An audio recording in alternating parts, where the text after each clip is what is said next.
Welcome back. You're watching NewsX. I'm Udar Pratap Singh. Prime Minister Narendra Modi is in Sri Lanka for a 3-day visit to improve bilateral ties and explore ways to bolster areas of energy, trade, connectivity, digitalization and defense.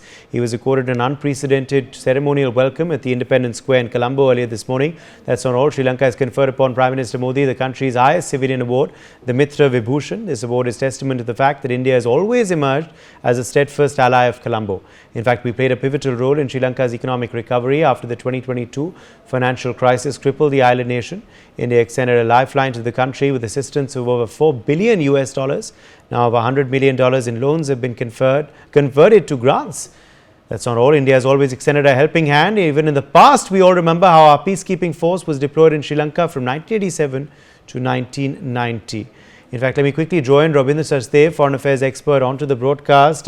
Robindra, we just saw Prime Minister Modi meeting with a number of members of the Tamil diaspora. What significance do these meetings have for, of course, people-to-people ties between India and Sri Lanka, but also for Tamil Nadu as well, and Tamil Nadu's relations with Sri Lanka going ahead?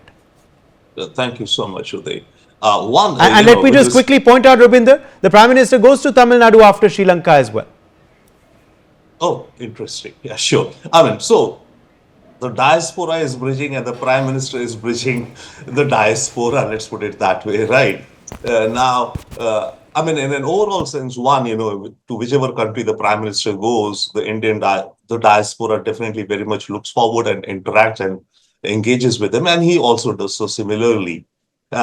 Let's say in Sri Lanka, especially, the diaspora, we have a huge connect there, of course, the Tamils, right?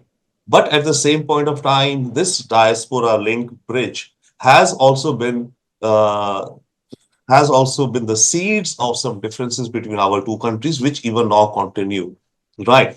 Other than the fact, the issue of fishermen, that's one other, which again, Tamil Nadu, since it's right next to Sri Lanka, the issue of fishing and etc. is all there. But in a broader sense, the Tamil identity, which people in Sri Lanka very much want as such, and which gave an expression to the incidents of or long-running civil war of the past. So all of that, so that's the background, I would say. But on the overall, I think it's obviously a symbolic and a good step, because what it brings to the diaspora, the Tamils in Sri Lanka, also is that, the government of India is engaging with the government of Sri Lanka.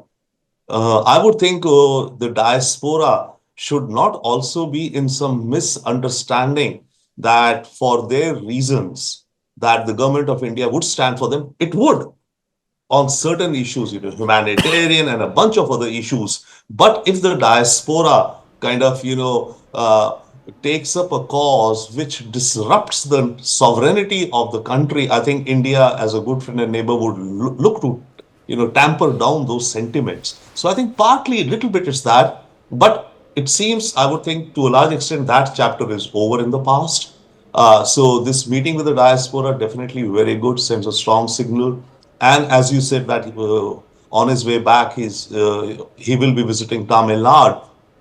So that would definitely be, in a reverse way, as I said. Normally it's the diaspora which bridges the countries, but here the Prime Minister is bridging the diaspora back there and the home base here.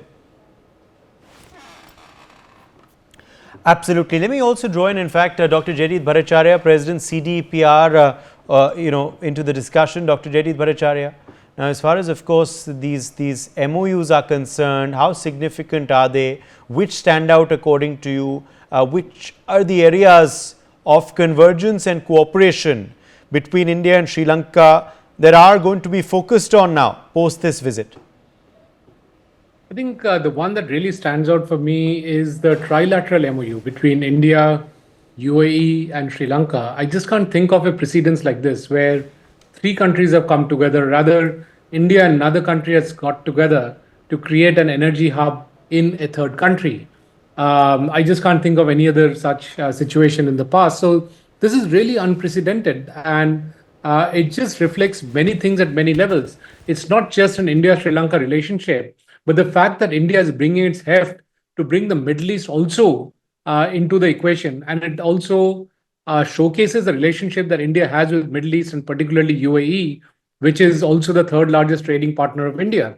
So we are not looking at relationships in a bilateral prism, but in a much more holistic manner, which is absolutely stupendous.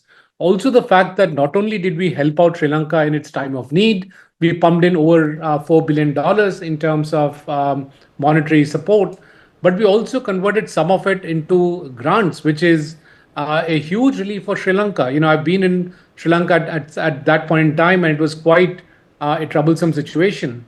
And any help from any country was quite welcome. And the fact that India came out with such a significant amount of help. And just to put the things into perspective, the entire population of Sri Lanka is similar to the population of Delhi. So it's equivalent to one city's population in India. And the government of India has taken out all stops to ensure that the relationships with Sri Lanka is maintained. And it's not just with this particular president.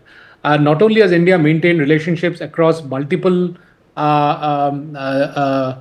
countries globally, but also within each country, they maintain relationships with every single regime that comes in. Earlier, we had seen the Sri Lankan president coming to India, and a lot of productive discussions that has happened because of that. This meeting, which is the Indian Prime Minister's visit to Sri Lanka, is an outcome of the Sri Lankan president's visit to India earlier this year. And therefore, there is continuity, there is momentum. We should also keep in mind that some of the threats to Sri Lanka's economy actually also comes from India, because the fact is the Colombo port is based on the transshipment business coming from India. And if there are competing ports that are being set up in India, which are private sector initiatives, for example, the Vizhinjam port, it is a threat to the Sri Lanka's economic framework. And therefore, both India and Sri Lanka needs to work very closely to ensure that there is continued economic resilience in Sri Lanka as we move forward. Yes, indeed. Also now, of course, Dr. Bhattacharya, should, Sri Lanka also value the economic help that has been provided by India through this very, very, crucial time for them. As they build their economy back slowly but surely, India's help has come without any strings attached, any clauses attached, unlike other nations, isn't it, Dr. Bhattacharya? Very well put. They're absolutely correct. In fact, I've been the advisor to the president on e-governance since around 2004, when the then president was the prime minister, subsequently became the president, and so on. So I've been following this very, very closely. Unfortunately, in spite of all the support being given by India, which is very well appreciated by the Sri Lankan government, the press doesn't seem to be catching up on it in a manner that we saw the press kind of bad-mouthing India during the COVID period and just before that. So I believe that there was a narration warfare going on in the Sri Lankan media, which was kind of fueled by our adversaries elsewhere. And so that geopolitics is getting played out in the media in Sri Lanka. And now that, clearly the Sri Lankan people and the government has seen, how India can step in and help at the point of time that they need help, I don't see a proportionate coverage in the media in Sri Lanka. So I hope that gets rectified as we move forward. I hope the good deeds that India is doing also gets covered in the media without being shrill. But I think the interventions are well appreciated by the people of Sri Lanka. And there is a huge potential that Sri Lanka has. For example, it's got one of the highest per capita accountants in the world. And therefore, there is a lot of synergies in terms of the GCCs that India is good at and what we can leverage with the skilled workforce that Sri Lanka has and some of the advantages that they have in textiles. There's a lot to learn from both sides, and I hope that momentum continues as we speak and as the interactions between the two governments continue. Yes, indeed. Dr. Bhattacharya, as far as the Sri Lankan economy is concerned, where do things stand as of now? It's still not seen the light at the end of the tunnel. It's still in a precarious situation. However, it's under control, but it's not out of the woods as of now. So there's a lot of work that needs to be done. There still needs to be strengthening of the economy.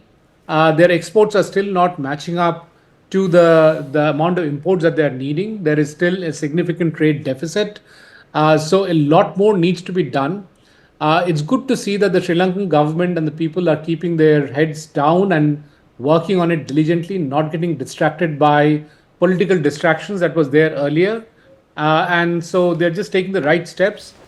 It is a deep problem, so it can't be solved overnight, but they're on the right track. So maybe in a few more years, they will be in the same footing that they were earlier. Do keep in mind that Sri Lanka was one of the original tiger economies. They set the pace for the tiger economies, and then they got caught up in their internal civil war. And that initiative was taken up by the Koreas and the Taiwans of the world. But it was really Sri Lanka which liberalized much earlier than any of the Asian tigers.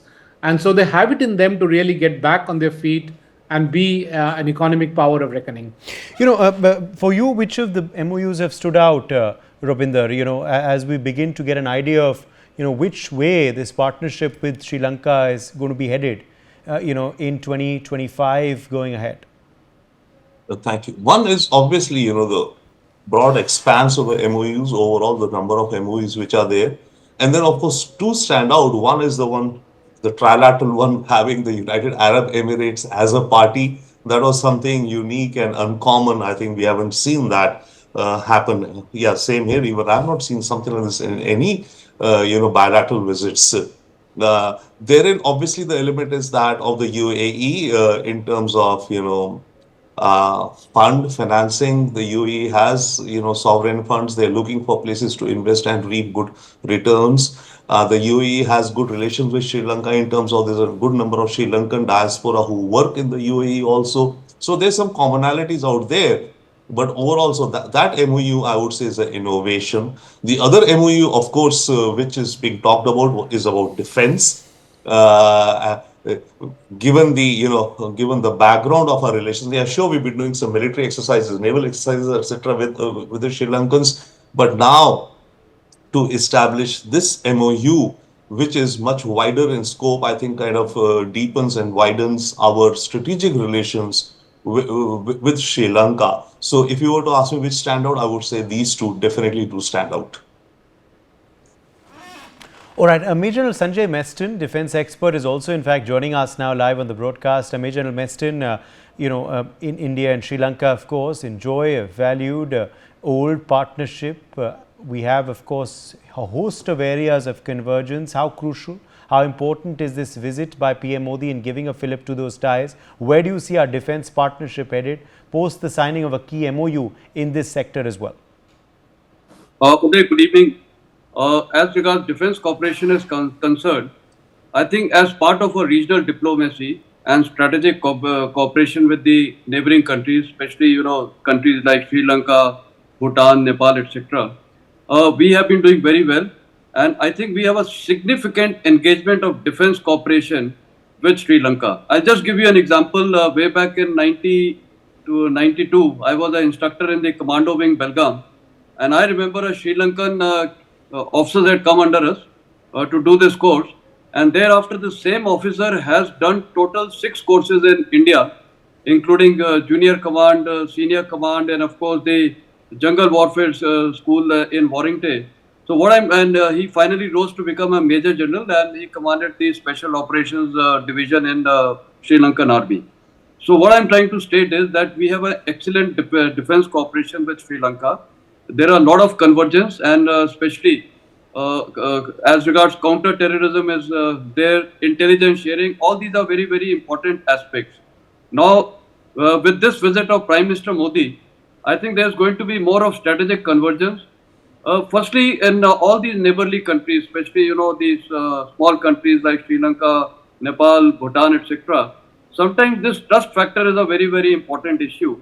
And I think why it happens is sometimes these countries start feeling that India can have some designs which we have never had. We only have designs of helping people, helping all the neighboring countries, and we have stood by every country, including Sri Lanka, in times of any crisis, whether it is economic crisis, or we are the first responders, whether it is disaster management or any kind of crisis. So India is a genuine helpful friend, and therefore these countries, especially Sri Lanka, sometimes they tend to have engagement, even minor engagement with Pakistan or with China, which is not in our national interest and their national interest. Reason being because then the trust factor declines. So we have to have mutual cooperation. They have to have trust on us, and they should trust India. And India is one of the most solid partners. and we never have any hegemonistic designs which is perceived by some of these countries.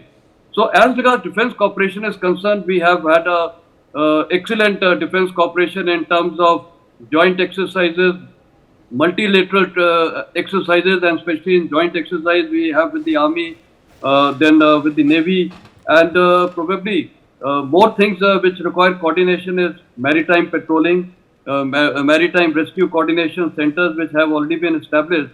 So I feel this time what is going to happen is the defense cooperation, though we have an annual defense dialogue between the defense secretaries level, and this is reviewed every year. But I think now it is going to be formalized. We are going to have a proper command and control center between the two countries so that defense cooperation is given an tremendous impetus. Now, what all things that can encompass is, firstly, of course, there's counter-terrorism. We have to send our instructors to Sri Lanka. We have experts. We have expertise in counter-terrorism, jungle warfare, and all these kind of activities. So we can send our trainers to Sri Lanka to train them. Next is, Sri Lanka also sends its people, the armed forces people in peacekeeping missions abroad. And India has tremendous expertise in peacekeeping mission. So we can send or get some of the people to be trained in peacekeeping missions, especially in the United Nations. There is disaster management, of course, that is our expertise. There is intelligence sharing, counter-terrorism, which I have already highlighted. Then some kind of manufacturing units can be set up the way India is doing in Atmanirbhar Bharat. Maybe a good idea that we can help Sri Lanka in some joint production of defense items, and even some of the items we can export to them, maybe at a much better rate. And I think another point which strikes is yesterday President Trump, the day before he has announced his tariff, I think Sri Lanka and these other countries, Bangladesh and all, they are going to be affected. Sri Lanka, if I am not wrong, is 44%. So even on that front, we can help Sri Lanka because it's going to again affect their economy. So I think they have expertise in textiles and all these kind of things. So somehow we can give them a market here, and maybe that in the near future the requirement of US, the United States would be demanding more of textiles. So India can be the hub. We can even help, I would say, Bangladesh in that matter. So again, India can, we are an anchor in the Indian Ocean region. All the countries, they respect us. Of course, it is Pakistan, which is going in a different direction. Probably even China now will realize the importance of India, especially with the tariffs, the way things are going on. So I think today India stands in a very, very good footing in this entire region. Regional diplomacy is doing exceedingly well. And defense diplomacy needs to be enhanced further with all the neighboring countries who are favorably aligned towards India. And I think it's a step in the right direction. So I see a lot of future in defense cooperation, especially between India and Sri Lanka. And there is a historic significance to this defense cooperation, from the IPKF to these other various exercises that you've mentioned, Major General Meston. And, you know, I'm sure, of course, this is also important to emphasize because China has always looked at Sri Lanka with, with a pound of flesh to extract, not for any other purpose, isn't it? Very true, Uday. China as a nation, I think they are very clear. They are selfish by design and they look after their interests foremost. India as a nation, where our psychology or philosophy is different, we are true friends of our neighbors. And this has, I think, been realized by the entire world, especially after the G20 summit, that the way we have got African unity, also, part of the G20. So I think this shows that we are a global leader and we have very good designs or very good purpose with each nation. Okay. And maybe even Pakistan will start realizing. The Pakistan people have already started realizing this. So I think Sri Lanka, Nepal and Bengal, Bangladesh, probably they will now start realizing either they have to trust India or they have to be aligned with China. Okay. But they also understand that China is never going to be reliable. India is going to be the most trusted, reliable and the best friend in the region for all of them. My thanks to our guests for joining us on this broadcast. It's time for a very short break.